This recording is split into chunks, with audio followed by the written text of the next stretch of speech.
Live. Due to some violent content, parental discretion is advised. There we go. Now we're good. So I don't know what this thing is. Greg gets a strip show, dance show. Work there, dude.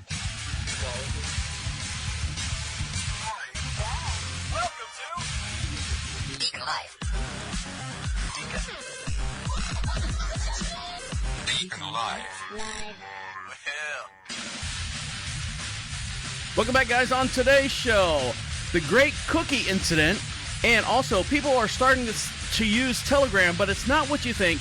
And also, we're after 2 centuries, we're going to meet Ying Min, and Chick-fil-A does it again. All this and much, much more will be discussed here on Deacon Live. How are you? How are things? How are things going? Are you doing okay? Are you surviving out there? I always ask that because I care about you. I care about what you guys are doing and what's going on in your lives and how things are going for you. You know, the whole changing of the guard and everything. Now, we don't get too political here, but I just want to make sure that everyone's doing okay. That's my main concern. And something that brings us all together as one is what we've been doing for many years now is hands above our head. Big stretch. Breathe in, breathe out, and let's talk about things. Let's talk about you. Let's talk about me. And let's talk about things that have been going on here in the last several days or so. Now, something that you guys are, if you listen to the past a couple podcasts ago, I got into a not an argument, but a discussion with a warranty thing. Things haven't been coming up Deacon's way. And 2 things have actually happened here recently. Our roof has started to leak. The roof is only maybe 18 years old. It's a asphalt shingled roof. And for the age and the weather that we have here in North Carolina, it should last, 40 years. But for whatever reason, the roof is leaking and it's, coming down and it's getting our nice wood floors wet. And I'll get into that here in just one sec. But also last week, a couple weeks ago, I was telling you we have a tankless hot water heater down at the barn, and I went around in circles. And if you guys listened to last week's podcast, I appreciate all that. And then continued on over to the bad call section. And you heard the whole entire story of me discussing with this guy, this representative of the hot water tank people, that, hey, your hot water tank's not good. Either send someone out or I'm going to send this thing back. And, we don't have anyone in your area, sir. All right, well, that's fine. I'm going to send it back to you. Long story short, they actually sent us out a small part, and that part actually fixed the hot water tank. So, yay, good for them. They sent out the part, and that was the actual problem that happened with the hot water tank. It's the battery cartridge, little battery cartridge. You put the plus side in or positive side in, negative side in, and one of the clips broke off, and I guess that's what was keeping it from actually getting power. It's a hot water tank, tankless hot water. Water passes through. It uses propane. It heats up the water. It uses a battery like your grill to ignite the flame, and then when the water stops going through, the flame goes out. So I actually sent him, I played the whole conversation, because my wife didn't know. I played the whole conversation from start to finish. You guys get the edited version, the details that you don't need. And she's like, God, what a dick. And I was like, I didn't realize how much of a dick the guy was being until my wife actually said, without any bias from me, she's like, God, that guy was asking a lot of you. That guy's a dick. So I said, you know what? I told the guy I'd write him an email, let him know that we got the part. And the email that I read to you right now is the actual one that I sent to him. So here it is. We have received the battery compartment this past Friday. We installed it quickly and into the unit to replace the defective one. The unit turned on. The hot water was produced. It seems like this was the issue for the unit. Next paragraph. We thank you for your help in this unit and apologize for any harshness conveyed during the troubleshooting phone call of your product. 1 week prior to this conversation with you, Rod was the guy's name, I had fallen off a 10-foot ladder onto a hard concrete floor in our barn. This is where your unit is located. I suffered severe bruising, and you guys, I've said this before. I told you I almost died a couple weeks ago. I almost died, and this is I didn't want to tell him on the phone. I didn't want a sympathy vote from him. So this is what I'm telling him now. I suffered a severe bruise along with complications of moving, but thankfully it didn't result in a graver seam. Next paragraph. Please understand during this call I was not looking for a handout from your company or from you, Rod, but how you approached this issue with my fault of your product wasn't handled in the best manner. Your product is available to a large range of people in many areas. Home Depot has helped you reach these large range of people in these areas outside your normal scope of your distribution. As a tech rep for Mari, M-A-R-E-Y, I hope that you understand and realize this audience. So that was what I said to him. I didn't say bad things. I'm just saying that, the way it wasn't handled in a professional manner. So am I wrong with that? Am I wrong sending him that email? Hey, your product worked. I apologize for being any harshness that I said to you, but you have to understand, everyone is a little bit different out there that you're talking to on a regular basis. Customer service. I spent 20 years in Home Depot. You guys know that. You never know what happened 15 minutes before this guy comes into your store and says, holds you something in front of your face. And I'm talking, these are the good old days. Hold something in front of your face. You go, this broke, fix it. And you basically, that's it. That's what you have to do. Instead of going, God, this guy's an asshole. Why is he doing this to me? You don't know what his wife and the kids and stuff are sitting at home yelling at him and screaming at him. So same thing I was trying to convey to Rod. Hey, man, you don't know that I fell off a 10-foot ladder. I'm not going to be able to get up on a ladder and, look for this and dismount this and stuff. So that's what happened. So hopefully the problem's solved there with my hot water tank, and hopefully I don't have to discuss anything more with them. They did try to call me. I hung up. I don't want to talk to you. What are you going to do? What are you going to say? I'm sorry, fella. I appreciate everything. Thank you. All right, just leave me a message. I'll get back to you.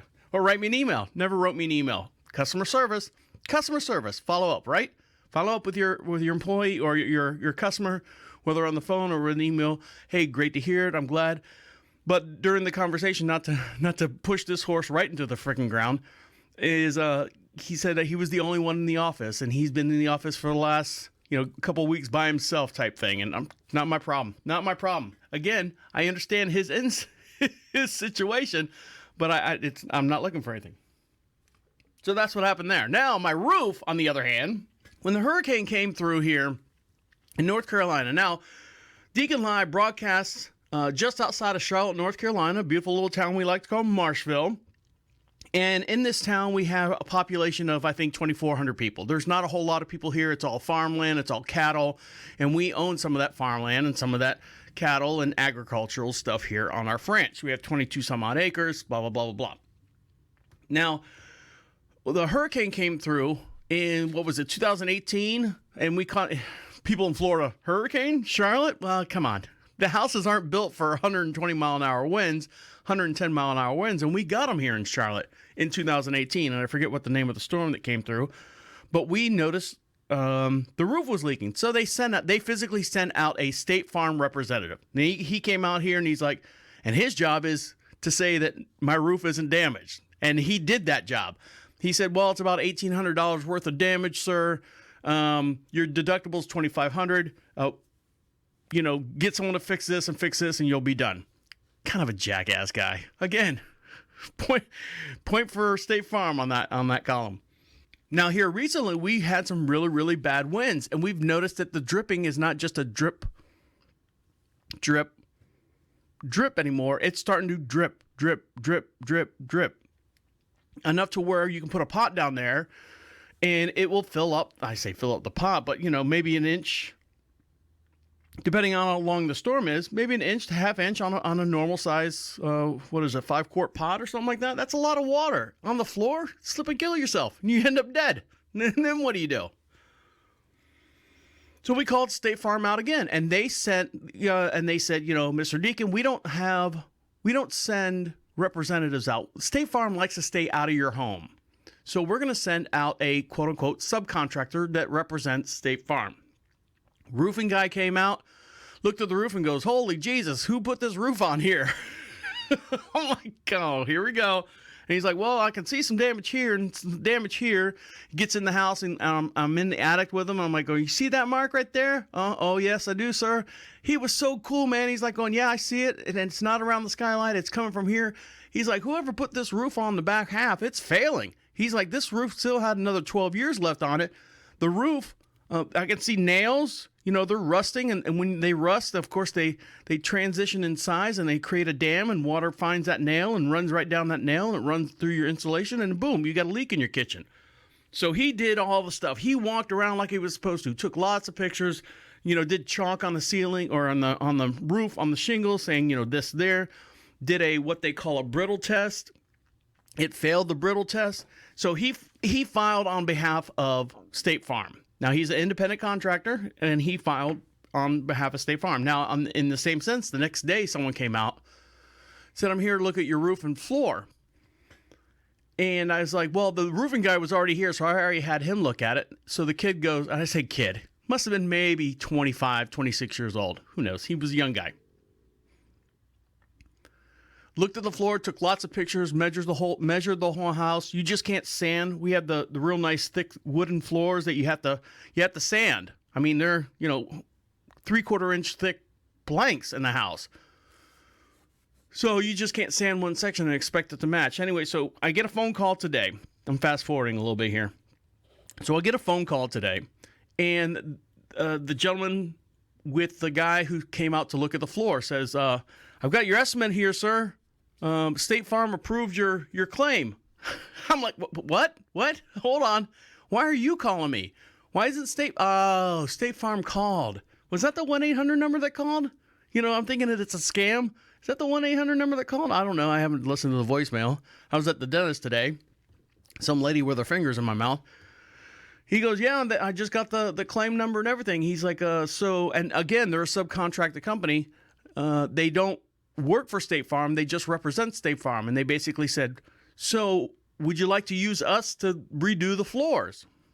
I said, hold on a minute.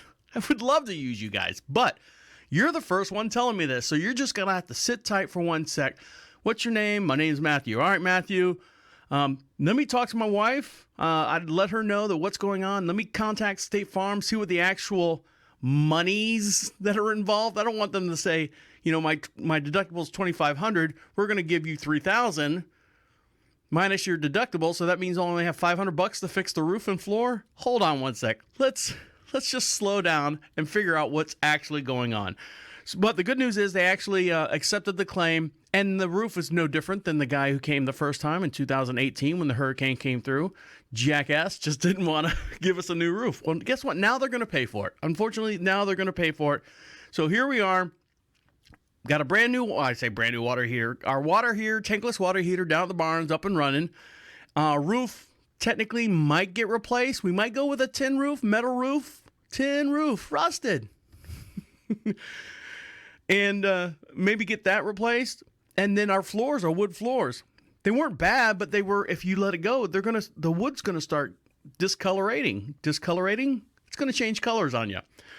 So hopefully we'll figure this all out, and, stay tuned to other things that's going on here at DeaconLive. Oh, by the way, we've changed the logo. I'm sure you guys have seen it. It's a new year. It's a new regime. I hate to use that term because the regime sounds like a negative thing. It's a new pathway that the United States is going to take. So let's talk about it that way. And DeaconLive is going to take that pathway as well, along with you guys. And I hope you guys join us for that journey on this new pathway that we're doing here on DeaconLive. All right, so when we come back, we'll dive into the show. I got some a bunch of things that I've tried that I haven't tried in so many years now. And my friend Dan talked me into it, and I'll get into that here when we come back. You're listening to DeaconLive right here on Prophet Radio. I'll be right back. Welcome back to DeaconLive. Make sure you follow us on all our social networks, and the way you do that is go to Prophet Radio, PROPHET Radio. Click on the social contacts, and what that does and what that gets you is all the links to our Facebook pages, our Instagram, and all the other platforms that you can find us. Make sure you subscribe to us, like us, share us. We'd love that as well. And I also do a show with a gentleman by the name, I call him IT Dan. He's the guy who keeps the station up and running. He's the behind the scenes guy here. And his show is called Is This Going Somewhere? Now, here on DeaconLive, we do a lighter conversation. We don't get into a whole lot of politics and anything like that. We do touch on a little bit But we don't really dive into it to separate the audience. You hate to do that. If you're a stand-up comic and you talk about politics, you've already alienated half your audience, and we don't do that here. But I do have an outlet for those of you who want to talk about darker things as far as what's going on in the world, and that's Is This Going Somewhere? And it's IT Dan and myself, and he is an older gentleman, worked for Home Depot along with me for many years, and had to leave his job because it was so afraid that the coronavirus was going to affect him and his wife, who is somewhat disabled. And so it's his stories on how he's getting through all the stuff and his opinions on anything. And I'm just there to kind of coax him along and keep him on track. So that's Is This Going Somewhere as well. So check us out over there as well. Now, Dan also gives me a hard time about a lot of things. Now, there's only two real things in this world that I will not eat, only because I've read something like an article or something about it.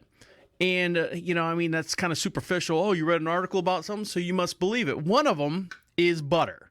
Butter or margarine, actually. I'll eat butter all day long. My wife makes fun of me that I take a piece of bread and I put peanut butter on it, and then I put I'm talking stick of butter. And I put a stick of butter, or, slice off a square and put it on the peanut butter on top of. She's like, what do you, I was like, it's peanut butter bread. And she's like, that's gross. I go, no. I said, you've got the creaminess of the peanut butter and the sweetness of the butter. It's a real nice combination. It's a dessert, for me at least. And then a big glass of ice cold milk. In a glass, no ice. Can't be in a cup. Can't be paper. It's got to be a glass. My wife makes fun of me about a lot of things, but that's what makes us who we are together. I love her. But one thing I read in an article, I don't know what the article, where it was, how I got a hold of it, and this is in my college days, was talking about pork, like pork meat, of course, pork meat, pork chops, center cut, on the bone, by themselves, quarter inch. I'm not talking about pork products. I'm just talking about straight up pork chops. And they said that out of all the meats and everything in the world, the one thing that if it's not cooked exactly correctly is pork chops. You're more likely to get tapeworms or some kind of stomach virus from pork chops. Now, all you out there right now are probably listening to this and going, well, I'm not going to eat pork or pork chops anymore. I'll eat bacon. I'll eat ground up sausage because there's some kind of stuff. I'm talking straight off the pig pork chop. Pork chop, center cut, a broil, not a broil. What's the pork loin? Unless it's been marinated or something, because that kind of, in my mind, kind of kills the the guts inside or the bad parasites. But there's more parasites in pork chops. I'm talking myself out of it now. There's more parasites in a piece of pork than there is in any other meat. So I kind of got turned off by it. And it was just an article I read. I'd never had a bad experience with pork. I never had a bad experience with any of that stuff. I know people that eat pork on their, like ground up pork on their pizzas.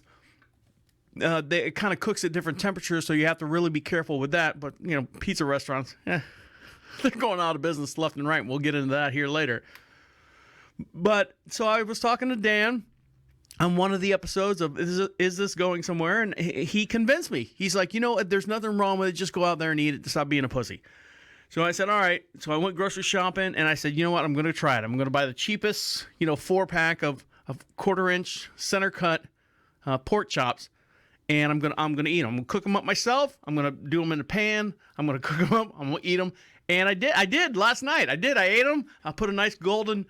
I put some extra virgin olive oil.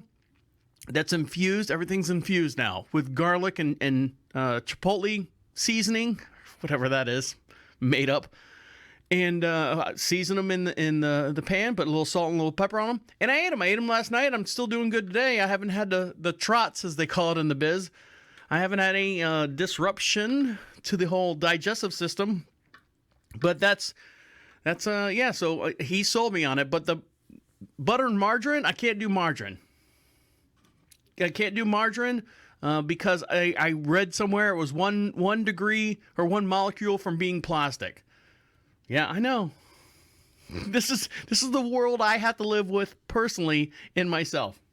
Now, a lot of you people out there are living in, the social media world, And everyone's jumping ship from Facebook. Everyone's going to Parler. Everyone's jumping off this app and they're going to this app. And you're starting to see all these new apps and platforms that people are getting a hold of and showing their freedom of speech and doing all this stuff.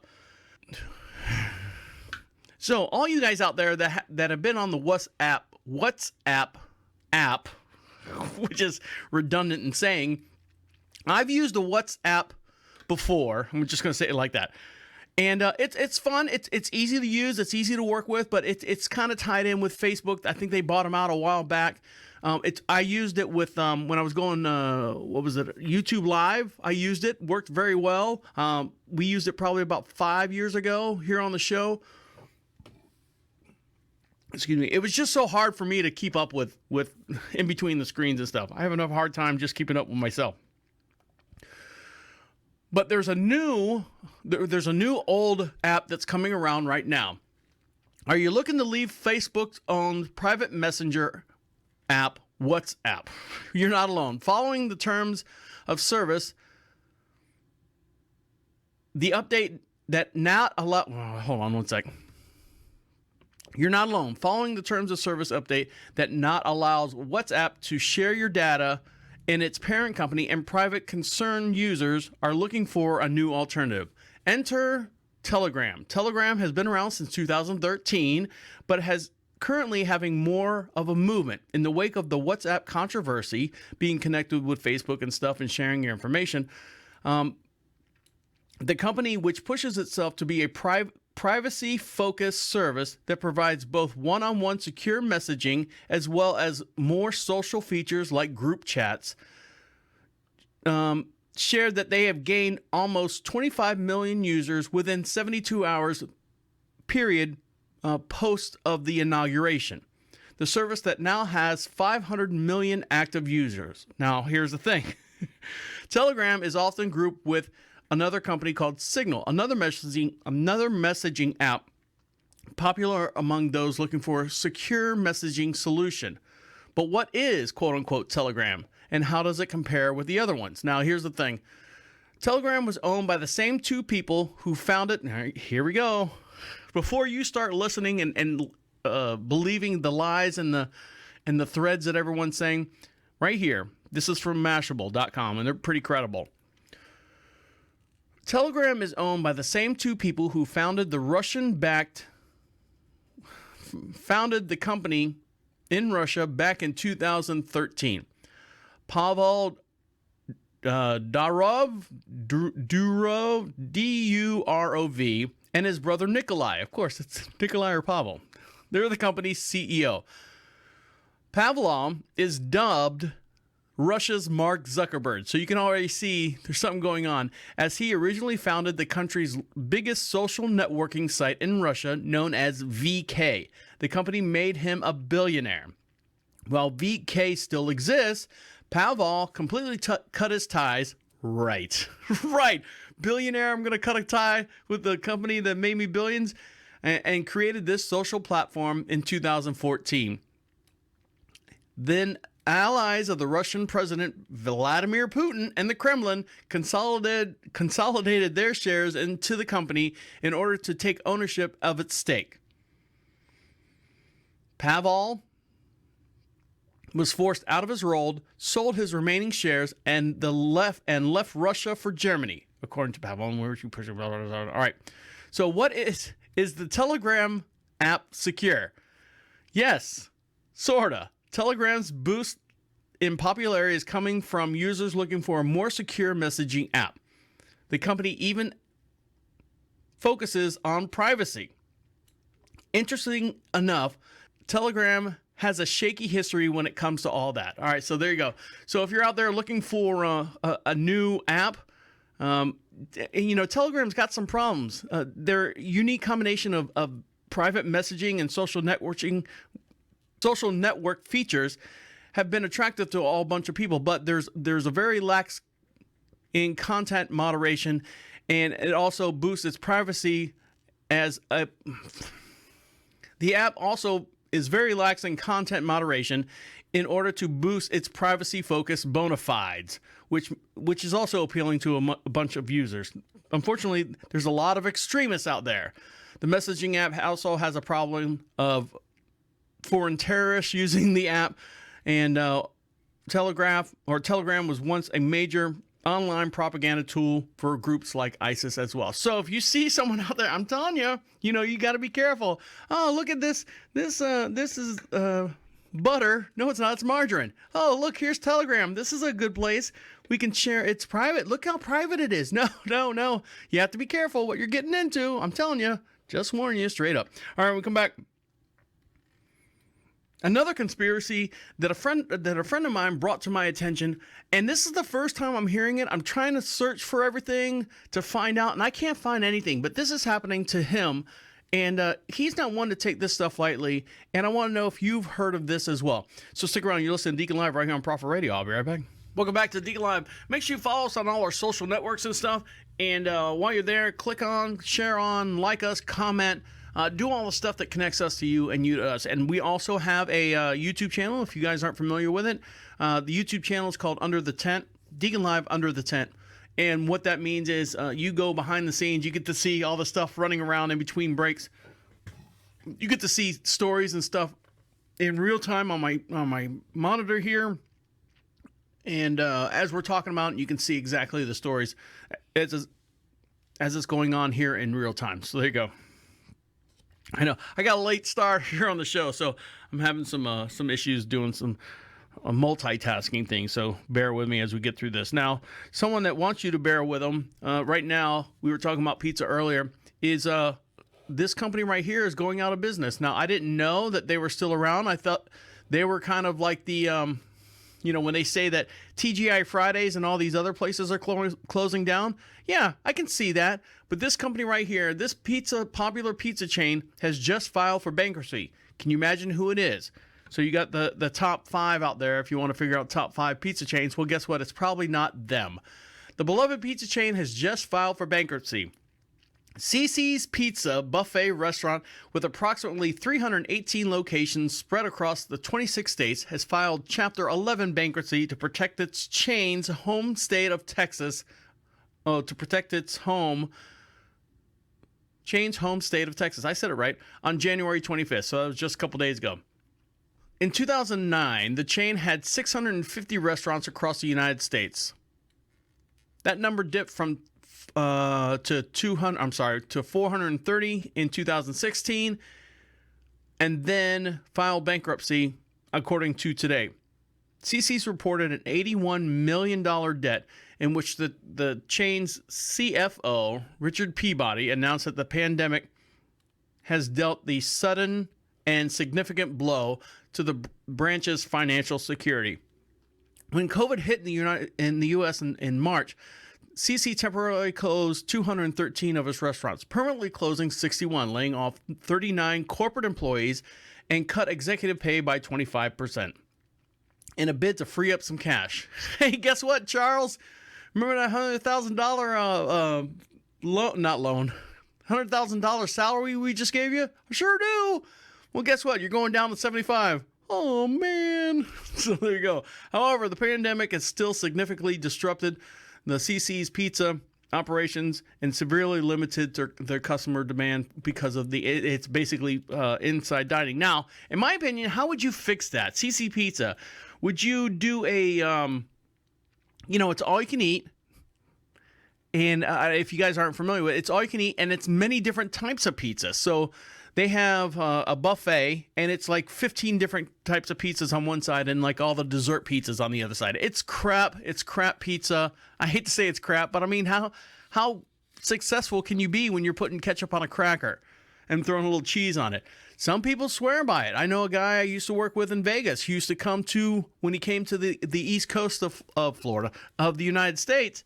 He would go, let's go to CiCi's, and he was a big guy, big 400 pounds, 6'9". He was like bigger than The Undertaker. And he would literally, his claim to fame when he went to CiCi's is just stack the plates up next to him. I think we counted like 22 plates next to him, so that's Big Corey. Big Corey! Out there in Vegas eating as much CiCi's pizza as he possibly can. Now, part of the CC's Pizza is they have a dessert side. Like I said, it's some kind of concoction that they can throw back there and run it through the oven maker, and then you get done with it. A friend of mine brought this up to me, and I was talking to a good friend of mine I haven't talked to in a very, very long time. And when we were talking, it's one of those, I'm the Forrest Gump to his Jenny. So he's Jenny, and when he gets in trouble or he gets into a certain situation, then I hear from him. It's not a normal basis, so I wouldn't call him like a best friend. He's a good friend. I really care for him for what he does and stuff, but I don't hear from him unless there's like, those type people that you hear them when there's something wrong and they really, really don't know where to turn and they just want your information. I mean, don't get me wrong. I love him to death. I'd do the whole world for him. But, he's living his life and I'm living my life, and that's just the nature of our relationship. Now, he's going through some hard times with his girlfriend that he's having right now, and, past ex-wife and all this stuff, and I'm not digging up his stuff. I'm just throwing this out there to give you a little background on the situation. Now, he was saying that he is so paranoid with what's going on in the government and what's going on with an ex-wife or something like that. And then he started saying that all these cookies were showing up at his house, like DoorDash, like, people driving and just showing up with one cookie in his hand. Well, I'll let him explain it here. I get home and a dude shows up and he's got a McDonald's bag and it has a receipt on it, and he goes, "Did you order this cookie?" And I go, "So somebody paid somebody to drive to my house and bring a cookie," and they go, "If the address was correct, everything was correct." And I go, "What? I didn't order a cookie." I said, "Are you sure you got the wrong address?" He's like, "Man, this is weird." It was a black dude. He's like, "Man, this is just weird." I go, "It is weird." He goes, "It must be some type of scam or something." So he's like, "Here, it's from Kimberly L." So I'm like, "What the fuck?" So here I am. I'm kind of bugging out like, dude, I didn't order it. At first I didn't think nothing of it, but then I'm thinking, why would somebody send one cookie to the house from McDonald's, pay somebody to drive all the way over here to drop one fucking cookie off? And the guy's like, "Yeah, I don't know, man. Probably some type of a scam or something." I said, "Okay, cool. See you later, man." Thanks for the cookie. So I threw the cookie in the trash. And I'm like, "I'm not eating this. This is fucking weird. Whatever. Maybe I'm on a fucking strange list and people are fucking with me now." Okay. So I put it in a Ziploc bag, took a picture of it, and I kept it. I have the receipt and everything. 10 minutes later, I have a gravel driveway. I hear the rocks go. Right. Usually I live on a dead-end street, so people always come in here and back out. Yeah. It's another guy. Spanish guy, older Spanish dude, gets out of his car. He's got a cookie in his hand in the same bag, same thing, a McDonald's bag, cookie. "Hey, did you order it?" I said, "Whoa!" I said, "Hey, dude, look, what's going on here?" And he's like, "What are you talking?" I said, he goes, "This is weird. Someone sent you a cookie." And I'm like, "What the fuck?" So I had another one. And so he's like, "Oh, check. Here's the phone number. You take this, call the phone number. Call the phone number." Like, I'm not calling the phone number. I said, "But let me write that number down." So I wrote the phone number down. The area code's 914, so I go online. I look up what 914 area code, and it's this whole scam line. It's like anything from 914 is a scam line. But what the fuck is, you know what I mean? Like twice in a half an hour. People are coming to my house now, and they brought me 2 cookies from McDonald's with the receipt and everything. Like, here's a gift. So I don't know what kind of scam this is, but there's a number on it, so you're supposed to call the number. So I did not call the number. But I know you do a radio show. Would you like me to give you the number? Yeah. Okay, cool. Got something to write down with? Go ahead. It's 914 908 8122. 8122. And without me having to get on Google, where's the area code 914 from? It says New York. It was like the first numerical, you'll see it if you look into it. It's like the first numerical system set up for the phone area code database or some shit from 1947 or something. Okay. But then it also says a scam alerts, and if you start, you'll see if you look into it. The name of the person who sent it to us was Kimberly L. Kimberly L. No real last name, just an L. On both cookies? Uh-huh. On the phones of the people who brought it to me. The first guy, I just ignored it. He's like, "There's a phone number on here, blah, blah, blah," and he walked, he took off. He was a little different than the other guy. Not because of his skin color. He was definitely blacker than the other guy. But he was more like, he's like, "Yeah, there's some bull crap going on, probably a scam." And then I'm like, "Yeah." Well, he's on top of it. That's the thing. That's why it was different than the other guy. The other guy was just looking for a paycheck. The first guy was like going, "Hey, man, I've never seen this before. Be careful." Right. Right. You know, Right. the other guy's like, hello, Mr. Max. Right. He's like, yeah, look at the phone number. Look at the phone number. I'm like, and so I'm sitting down. Obviously, I'm going to go into my mind, and I'm like, what the fuck? Oh, so he showed me the phone. I'm like, well, why did he show me the phone? Why did he show me that? There's cameras on the phone, blah, blah, blah. I'm like, I could easily go into this fucking rabbit hole of what's really going on, man. Right. And I'm afraid to call the number because they told me not to call the number. And so I don't even know if you want to call the number, but I'm curious, too, if there's a scam going on with sending people cookies. Also, what made it extremely shocking and which got my radar going was I was listening to the radio on the way home, and Nancy Pussy gave the National Guard people cookies. So I'm like, oh, God. Right, so everything started spiraling, and you know what I mean? I'm like, okay, no, now you're starting to read too much stupid shit into this. Is this like Pizzagate? Is this Cookiegate? I don't even know. But I'm saying my mind's gonna go wherever it's gonna go, regardless whether I can't not make my mind go to a certain area. But I make these connections, boom, boom, boom, boom, boom, everything connects. I'm like cookie, what cookie, what? And so it was weird. I don't think Nancy Pelosi sending me cookies, but it was extremely weird type of scam to get you to call a phone number. Right. Like that seems like people are putting some money in that if they're gonna order a $1.29 cookie from McDonald's and send a driver out who's like from an Uber Eats or something. You know, these people are employed, and bring me one cookie, and then 10 minutes later, another cookie comes. So I'm waiting to see if another cookie comes. Honestly, I think someone's fucking with me.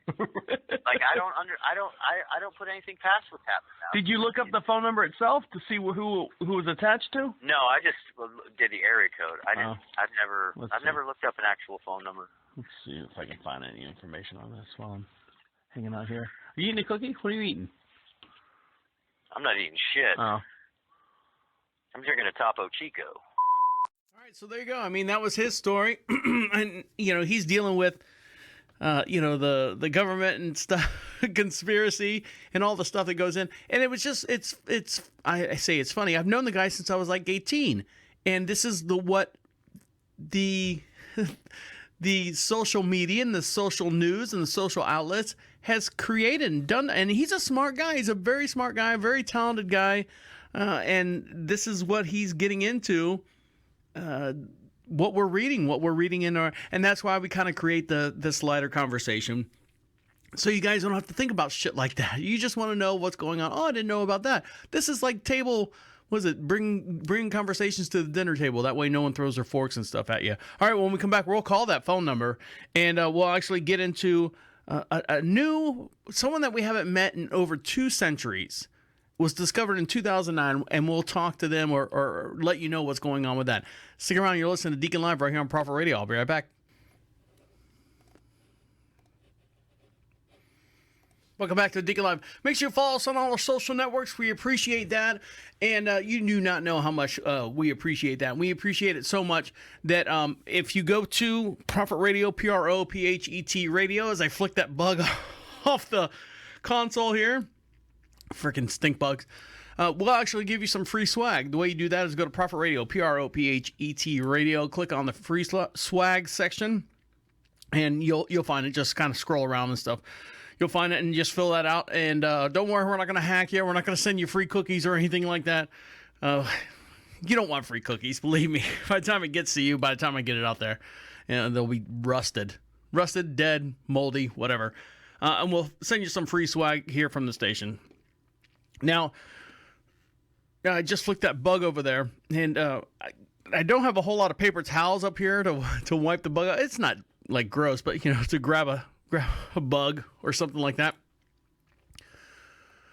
But in our household here at the Franch, we have paper towel holders, and my wife goes through them so much that we have 2 of them that stand on the counter. They're straight up and down. They're perpendicular or parallel to the countertop, and one's got it's a cast iron with a big chicken head on the top of it, so you have to unscrew the chicken head and put the towel on it and then screw the chicken head. It's kind of a pain in the ass. The other one's like a real easy one. It's a wooden thing. You've seen them where you eat wings and stuff.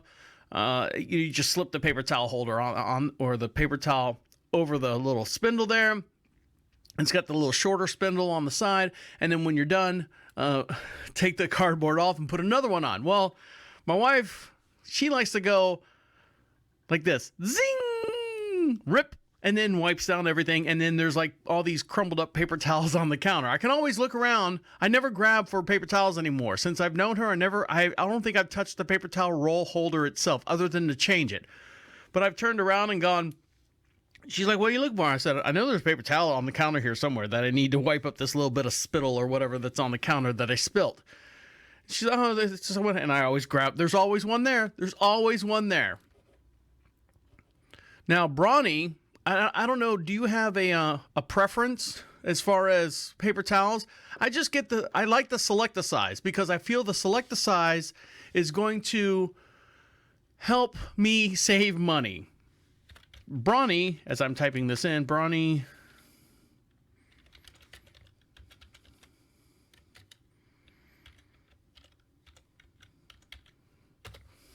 Totally spelled all that wrong.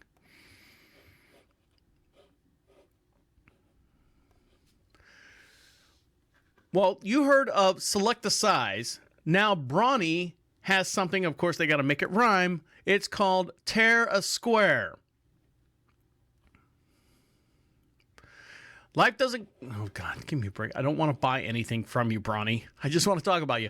Life doesn't come in one size fits all, so why should paper towels? With 3 different sheet sizes, all on the same roll, Brawny's Tear a Square paper towels offer multiple options for you to choose from. All featuring the same length, durability, or same strength, durability, dependability that you've come to expect from Brawny. Gone is the guilt of using a full sheet or half sheet, tell my wife that, of a paper towel when a quarter sheet is just needed. Use the Brawny Tear a Square new quarter sheet. This is not an ad, it sounds like an ad. But yeah, they have now a quarter where you just pull off a square, so you're left dangling with that little square on the thing. I don't know if that's going to be annoying. Some people with OCD would be annoyed with that little one square that's hanging off, and they have to do it right, because if you pull, now you're talking 2 rips. You're talking a downward rip and a sideways rip. If I don't pull the Select-A-Size just right, I always get like either like it goes all the way down and then it kind of shears off, and there's like this little pigtail on the next sheet that's there because it doesn't pull down all the way. So hopefully they can either create a dispenser or the cut on the perf is what we call in the biz, the perf that's on there will hopefully be good enough to where it'll rip clean, because that's what you want. You don't want all these little half-quarter little paper towel dust bunnies laying around. All right, so you heard from my good friend who was having problems. He was getting cookies sent to his house randomly, and he thought it was a scam and stuff, and he gave us the phone number. So we're going to call the phone number. So bear with us one sec. Let me turn everything on so everyone can hear what's going on. Okay, let's see. Switch screens here so we can all be friends. So this is the number. Oops.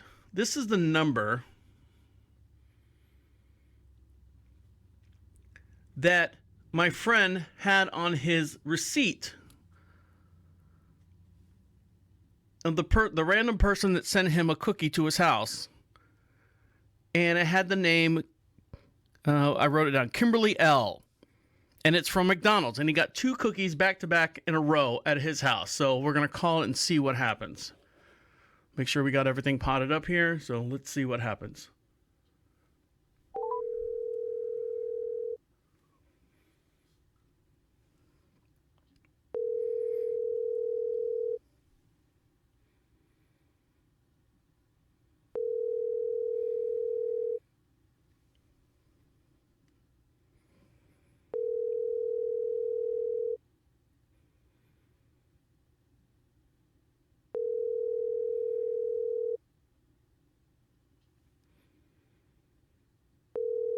We're going to see how far this goes. Hi. Philip is currently unavailable. Please speak clearly. Your voicemail is being transcribed by UMail. Hey, I got your cookie the other day. It was delicious. I got 2 of them. They're really good. I've got a question for you, though. So if you could call me back at any time from this number, we appreciate it. Bye. Hope you're okay. So there you go. We'll see what happens with that, and we'll keep you up to date on that. So what did it say? Your love is not available? Something like that? I don't know what happened there. So there you go. Now, something that hasn't been available or hasn't been around for many, many centuries. I didn't think this was possible, but there is a new color that has come out. Now, when you say a new color that's come out, hey, Deacon, spectrums of the color, the rainbow. How can there be a new color that's coming out? I found, everyone knows about the number one. Oh, the number one, and then they added one to the number one. Guess what? You got a new number. It's 2. I never knew there was another number outside of 1. Now there's 2. We have 1 and 2. That's why they say numbers are infinity or infinite. You can always add one more to the number, and then numbers would go on forever. Meet Yin Min, and I'm gonna spell that for you. Y, capital I, N as in Nancy. M as in Mary, capital M, and then N. The first blue pigment, the new blue pigment in over 2 centuries. So there's a new blue color out there. The vibrant pigment, created accidentally in 2009 by chemists at Oregon State University, is now commercially available. I didn't know. Why? I don't understand how we have a new color. Have you done like any kind of clip art, or not clip art, but Photoshop, and they've got the spectrum of colors? I mean, it literally fades from one color to the other, and you can literally just punch in, and it's got a code for it, whether it be hashtag 0FFF12151. Oh no, I don't want the 1251. I want and it's got the whole Pantone series. It's got all that stuff. How the hell is this a new color? The color is serene. Oh, here we go. Big words for the Deacon. Cerulean. Cerulean? Azul Navy Royal. Much has been written about this new color blue. The first man-made pigment. All right, well, I can go with that. Switch screens here so you can see what's going on. There it is. See all the dust or whatever it is? Much has been written about this new color, the first human-made pigment, because blue contrast retreats its color of transcendent, leading the way, the pursuit, the infinite. This guy wrote a bunch of crap I don't even care about. Now, for the first time in 2 centuries, a new chemically made pigment of the celebrated color is available for artists. Like I said, capital Y, capital I, N, capital M, N, blue is named after its components. Here we go, big words. Erythrum, indium, and magnesium. Its luminous, vivid pigment never fades, even if it's mixed with oil or water. So there you go. I doubt it hides very well, coming from a paint background. Like all good discoveries, the new inorganic pigment was identified by coincidence. A team of chemists at the Oregon State University, led by, you ready for this one? Mas Subbanamanan, was experimenting with rare earth elements while developing materials for use in electronics in 2009, when the pigment was accidentally created. Andrew Smith, a graduate student at the time, mixed those 3 ingredients and oxygen at about 2,000 degrees Fahrenheit. What emerged from the furnace was never before seen, a brilliant blue compound. They understood immediately that his team stumbled upon a major discovery. Can you really? I mean, I don't understand. It's like saying I discovered dirt. No, not that dirt, a different dirt. People have been looking for a good, durable blue color for a couple of centuries. They patented the color in 2012, but it took 5 more years until the United States Environmental Protection Agency, the EPA, approved that color, Yimin. At first, only used for industrial coatings and plastics. Last May, the government agency officially approved the new pigment for commercial use, making it available to all. The vibrant color has caught attention long before the EPA's official approval last year. In 2016, Shepherd Color Company acquired the license to sell the pigment commercially for exterior applications. A year later, the Yinmin Blue inspired a new shade of Crayola crayon called Beautiful, with Bluetiful. That's what they're doing. So that's where they got it. So if you see the Bluetiful color in your crayon set that your little kids has, that's the new blue that's come out. The pigment has also been popular on Etsy, although the quality and authenticity, the realism of this offering is not guaranteed. Although the authentication of the pigment is available for sale at paint retailers like Golden and in the USA, the dry powder version has not been approved for public consumption. So there you go. If you're looking for a new color out there, if you want to be hip and cool, all your little Etsy fans out there, that's out there. You can get it. It's called Yeemin or Bluetiful. Just go grab one of those Crayola crayons and melt it down and call it your own. There you go. All right, we'll come back. We'll wrap up the show and get you guys back to what you got to do. You're listening to Deacon Live right here on Prophet Radio. I'll be right back. Welcome back to Deacon Live. Make sure you follow us on all your social networks. Like us, share us, get some free swag. Go to Prophet Radio, PROPHET Radio. Click on the social contact section. You can see section. You can see all the places that we're available, and we're available more than that. I just haven't updated it there. And make sure you follow the Darker Conversation with myself and IT Dan, and that is a podcast that we call Is This Going Somewhere? And it's about Dan and his struggles with the whole coronavirus and not losing his job, stepping down from his job to take care of his wife and the government and stuff that's going on. And hopefully, he's all for the positive. He hopes that the nation heals well. And these are his stories as well. So that's a very interesting listen to. It's good. It's all real. It's real conversation. It's not staged at all. It's just two men discussing what's going on. So I hope you guys enjoy that as well. Now, someone that's really enjoying themselves as well is anyone that had bought stock when GameStop first came out. You ever remember those guys? You remember? No, I don't, Deacon. GameStop at one time was like the big mega store, It was the one place where you can actually trade your games in better than a pawn shop. Pawn shops, it was always hit and miss. At least they had some kind of standard when you turned a game in. Oh, you bought this game for $59? We'll give you $3 for it now. I literally walked in there one time and I bought Skyrim. Like it was the big thing. Skyrim. Oh my God, Skyrim. And I had it for maybe 3 weeks. And I said, you know what? This game's not for me. I don't have enough time to dedicate to it. So I turned it back into GameStop. I'm like, well, I paid $59.99 for the disc, and I think the PlayStation 3. What do I have now? I think I have the 4. I don't have the 5 yet. I'm not baller like that. I had the PlayStation 3, and I got Skyrim. So I turned it back in, and I'm like, I got to get something for it because it just came out like 3 weeks ago. And they're like going, we'll give you $11. $11? I'm looking over there. You've got used ones. You got brand new ones for $59. You've got used ones for $49. You're going to give me $11? Sir, I sense a hostility in your voice. Yeah, I know. Duh. When you get hostility in your voice? Anyways, GameStop is the last one laughing right now.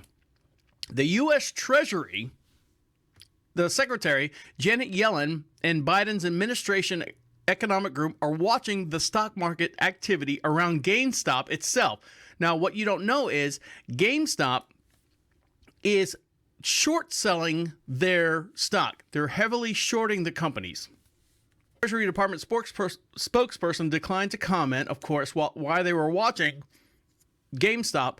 The Federal Reserve Chairman Jerome Powell has also declined weighing in on the activities around GameStop. So something fishy is going on. I don't want to comment on the particular company's day-to-day market activities or things like that. I'm just saying that I really would like to know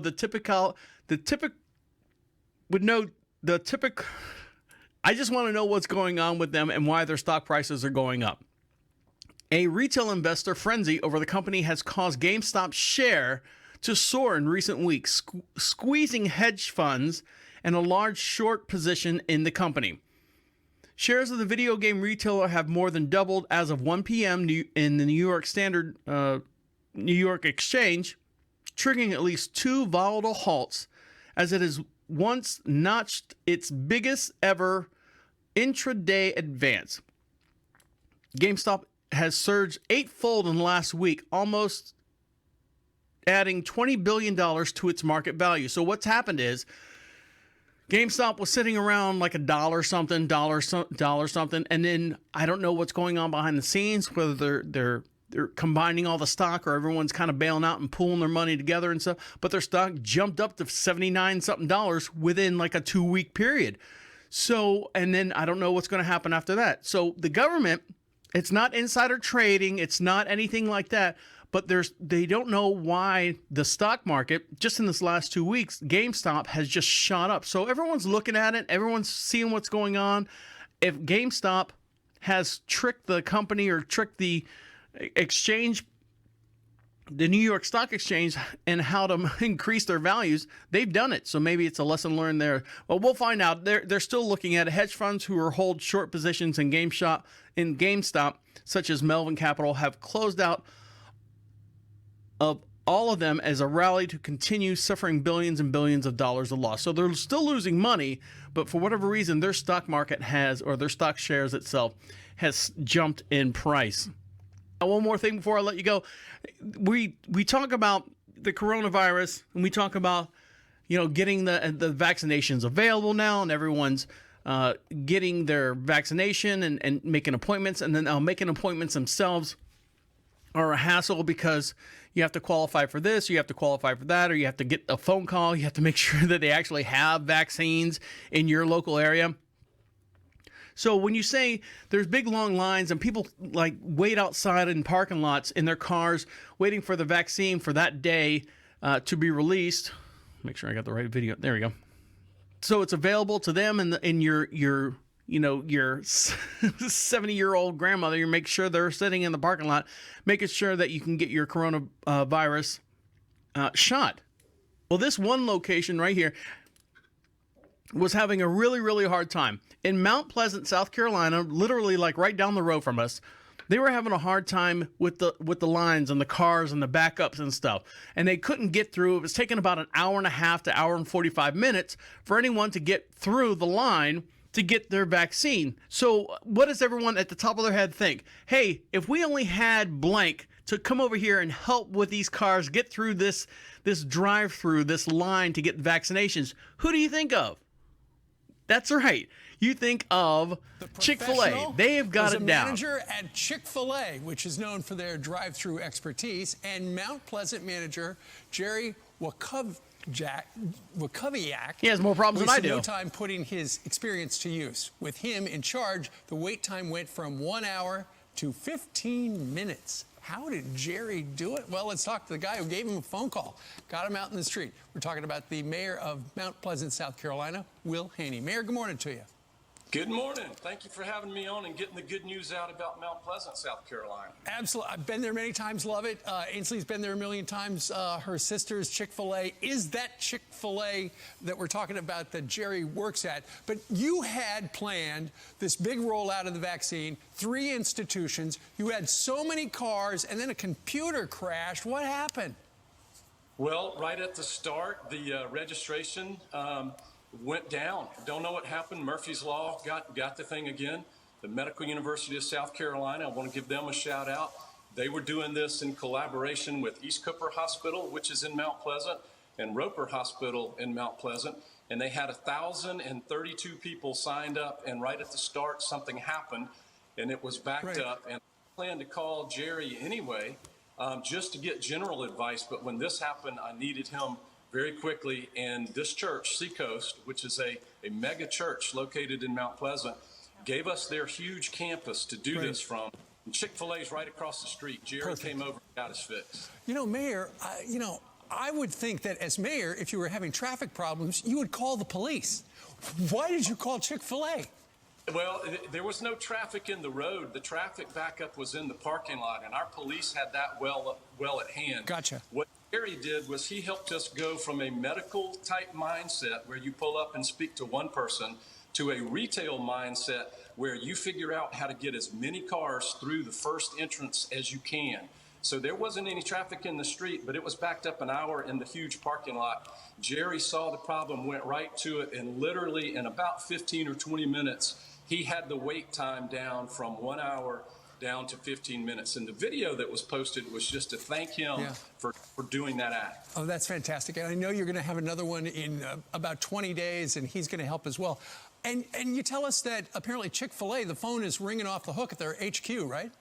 Yeah, and we don't mean to burden Chick-fil-A corporately with this. The story in this is one local citizen coming to the aid of his local community when we needed him the most. And this vaccine, this is a life-saving event. So we don't mean for, yesterday's gift to meet tomorrow's burden to Chick-fil-A, but they do deserve the credit because they're very community-minded.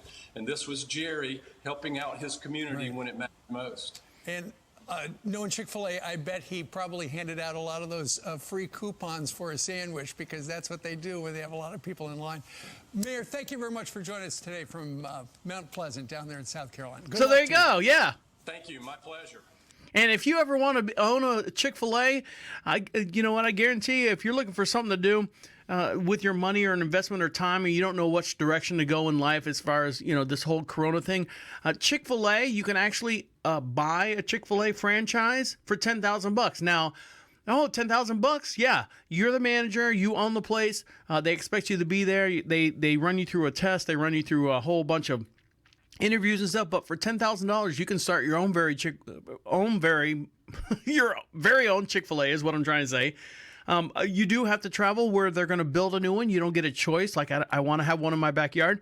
But there you go. Chick-fil-A, they've been doing it for years now, burning through the lunchtime crowds just on their level. And now they're helping the coronavirus pandemic, getting vaccinations over there in Mount Hill. Mount Pleasant. There's a lot of mountains and hills over here in the Carolinas. Mount Pleasant, South Carolina. All right, on that note, I'm going to let you guys get back to what you got to do. I want to thank each and every one of you for hanging out with us and joining us as our new adventure. We going into a new journey with what's going on in the world. I hope it's a pleasant one, and I hope you guys will stay with us during that time. On behalf of you guys listening to us, I'd like to thank each and every one of you. My name is Deacon saying goodnight. And good night. Wait! Come back! This is the end. The absolute end. Écoute-moi. See my ring? I got compliments today on my ring. You see it? Lady at the dentist office. Oh my God, it's awesome. I'm like, awesome? This whole thing? All right, guys. Thanks. Take care.